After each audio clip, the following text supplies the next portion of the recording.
नमस्कार मंडळी, राम राम. मी समृद्धी, दख्खन थाट विथ समृद्धी या चॅनलवरती तुमचं मनापासून स्वागत करते. तर आज आपण बघणार आहोत एक असं थंड पेय की जे पिल्यानंतर आपल्या शरीराला आणि मनाला तृप्ती देऊन जातं. ती म्हणजे आपली सोलकढी.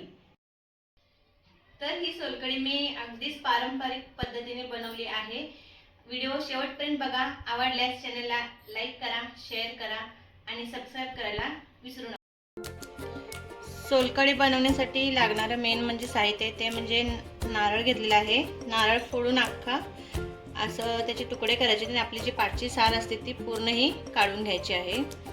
आणि इथं घेतले आहे मी 1 चमचा जिरं आणि 2 हिरव्या मिरच्या आणि 1 आल्याचा तुकडा आणि 1 पाकळी लसूण. लसूण ऑप्शनल आहे. तुम्हाला जर लसूणची कच्ची टेस्ट आवडत नसेल तर तुम्ही स्किप करा. आणि इथे घेतला आहे मी आगळ. तर तुमच्याकडे आगळ नसेल तर तुम्ही गरम पाण्यामध्ये कोकम सुद्धा भिजत घालून त्याचा रस घेऊ शकता. ठीक आहे. तर आता रेसिपीला स्टार्ट करूया. तर आता इथं मी मिक्सरचं भांडं घेतलं आहे. त्याच्यामध्ये आपण हे सर्व जिन्नस टाकून घेऊया.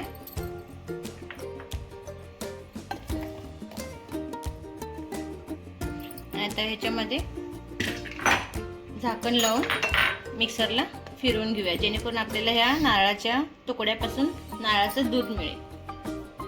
मग अशी मी पाणी घातलं नव्हतं तर आता थोडंसं आपण काय करूया, पाणी घालूया आणि मग अजून थोडंसं फिरवून घेऊया. आता मी ते थोडंसं पाणी टाकून हे मिक्स करून घेतलं आहे. तर असं मी एका बाउलवरती अशी ही जाळी ठेवली आहे आणि त्याच्यावर हा कॉटनचा कपडा ठेवला आहे जेणेकरून आपल्याला दूध मिळेल. तर आता हे वाटलेलं मिश्रण आपण काय करूया, या कपड्यावर घालून देऊया.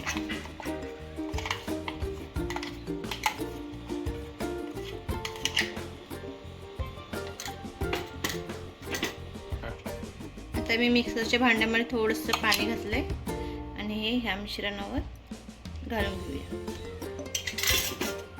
आणि आता हे ह्याचं पिळून आपण काय करूया, दूध काढूया.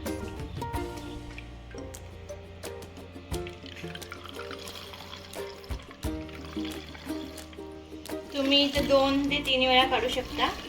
जर तुम्ही कोकम वापरत असाल तर तुम्ही 2 वेळाच फिरवून घ्या नारळाचं दूध काढण्यासाठी.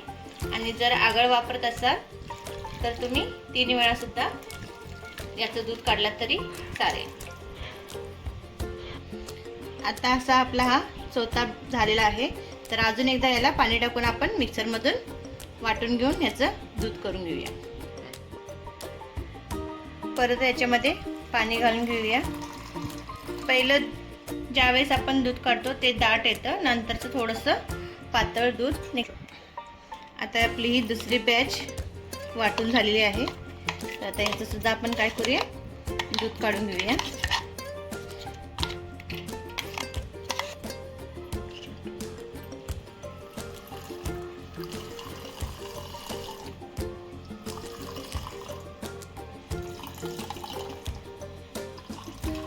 असं मस्त दाबून घ्या जेणेकरून आपल्याला पूर्ण दूध मिळेल.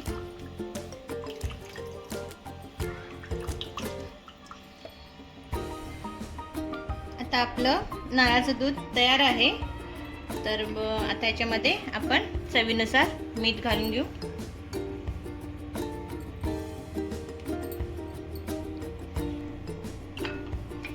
आता हे मीठ घातलं आहे तर हे सर्व आता आपण मिक्स करून घेऊ. किती छान दाट आपलं दूध निघाले बघा. तर आता याच्यामध्ये आपण कोकमचा आगळ घालू. कोकमचा आगळ 2 ते 3 चमचे घाला. एवढ्यासाठी तुम्ही टेस्ट करून बघून परत तुम्ही हवा असेल तर अजून 1 चमचा वाढवू शकता. इथं मी 3 चमचे घातले आहे. आता हे परत एकदा आपण मिक्स करून घेऊ. किती छान रंग आलाय ना, मस्तच.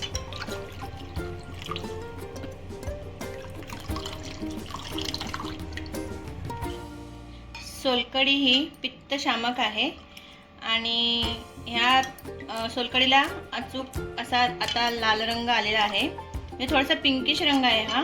तर तुम्हाला अजून डार्क हवा असेल तर तुम्ही वाटते वेळेस एक बिटाचा तुकडा जरी घातला तरी चालेल, पण मी घातला नाही आहे कारण मला अगदीच पारंपरिक पद्धतीने बनवायची होती सोलकढी, म्हणून मी इथे बिटाचा वापर केलेला नाही आहे. तुम्हाला हवा असल्यास तुम्ही वापरू शकता. आपली सोलकढी तयार आहे. तुम्ही बघू शकता किती छान दाट तयार झालेली आहे. अगदी या कडकडत्या उन्हामध्ये शरीराला थंडावा देणारी ही आपली सोलकढी एकदा तुम्ही नक्की करून बघा.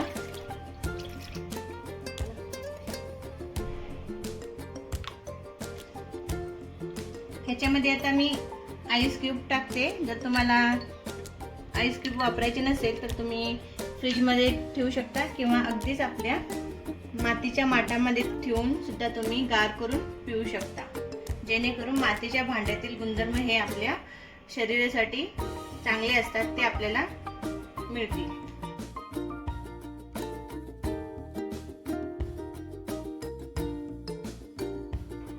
आपली सोलकढी बनून तयार आहे.